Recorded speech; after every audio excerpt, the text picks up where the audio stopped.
continuons toujours avec les principes généraux de la programmation.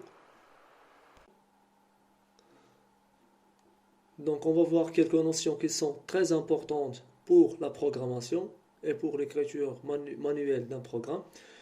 Donc les blocs sont à format variable et adresse.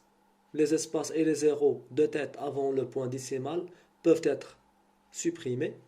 Pour les déplacements, l'unité et le millimètre, par exemple, .01 signifie 0.01, donc c'est pas la peine d'écrire ce 0 là. Le signe positif est pris par défaut pour les codes.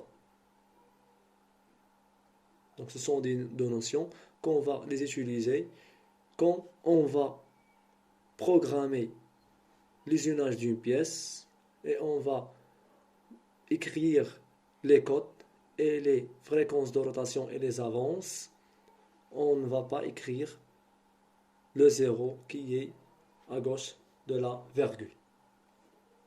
Voilà. Donc un programme commence par le caractère %, suivi d'un numéro de programme et éventuellement d'un commentaire. Par exemple là, on a %, 250, le nom de la pièce, la référence, etc.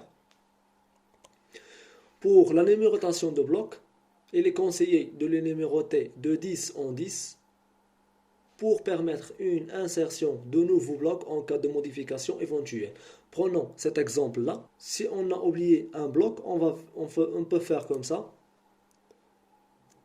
Donc, N, par exemple, 11, et on peut écrire notre programme.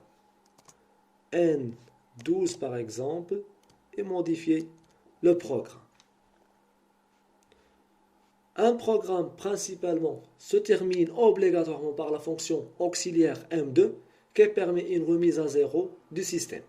N'importe quel programme, il se termine par M2.